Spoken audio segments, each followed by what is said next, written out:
يا جماعه ما ادري ايش صار لي. امس واحد من العيال جاء قال لي عبد الرحمن وحشتني، وللاسف قلت له انا كمان.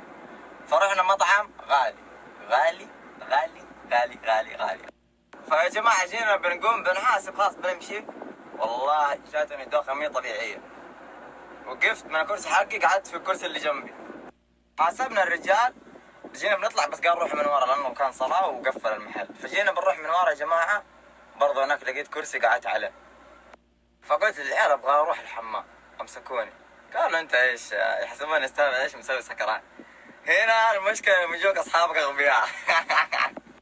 فقمت رحت للحمام، وانا رايح الحمام من جد طحت دخت. فجاء العيال دخلاني الحمام، دخلت الحمام اتروشت ومدري ايش وحسيت اني هديت. فالعيال ايش قالوا؟ العيال قالوا يمكن هبوط. قام الثاني قال يبغى له حلا، قام الثاني قال لا يبغى له مويه. فجابوا حلا وجابوا مويه وجابوا مدري ايش. لما يكون عندك اصحاب يبغوا يفزعوا بس اغبياء في نفس الوقت. خرجت لقيت حلا ومويه ومدري ايش. غالي ذا رجع جاني هبوط. يا جماعه ما رحت مستشفى، رجعت البيت قلت لابوي الهرجه، قال لي عادي هبوط وروح ويجي. قلت له طيب ما في علاج مدري ايش؟ قال لي حط زيت زيتون. زيت زيتون ايش دخل؟ ايش دخل زيت زيتون؟ زيت زيتون. المهم الحمد لله انا عايش.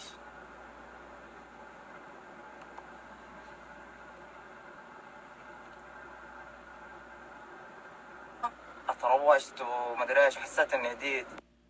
فالعيال ايش قالوا؟ العيال قالوا يمكن هبوط. قام الثاني قال يبغى له حلا، قام الثاني قال لا يبغى له مويه. فجابوا حلا وجابوا مويه وجابوا مدري ايش. لما يكون عندك اصحاب يا جماعه ما ادري ايش صار لي. امس واحد من العيال جاء قال لي عبد الرحمن وحشتني، وللاسف قلت له انا كمان. فرحنا مطعم غالي غالي غالي غالي غالي غالي. فيا جماعه جينا بنقوم بنحاسب، خلاص بنمشي.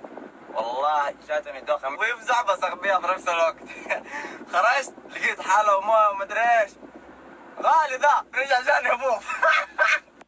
يا جماعه ما رحت مستشفى، رجعت البيت قلت لابوي الهرجه، قال لي عادي هبوط وروح ويجي. قلت له طيب ما في علاج مدري ايش؟ قال لي حط زيت زيتون طبيعيه. وقفت من الكرسي حقي قعدت في الكرسي اللي جنبي. حاسبنا الرجال، جينا بنطلع بس قال روح من ورا لانه كان صلاه وقفل المحل. فجينا بنروح من ورا يا جماعه، برضه هناك لقيت كرسي قعدت عليه. فقلت للعيال ابغى اروح الحمام، امسكوني. قالوا انت ايش يحسبون استاذ ايش مسوي سكران. هنا المشكله من جوك اصحابك اغبياء. فقمت رحت للحمام، وانا رايح الحمام من جد طحت دخت. فجاء العيال دخلاني الحمام، دخلت الحمام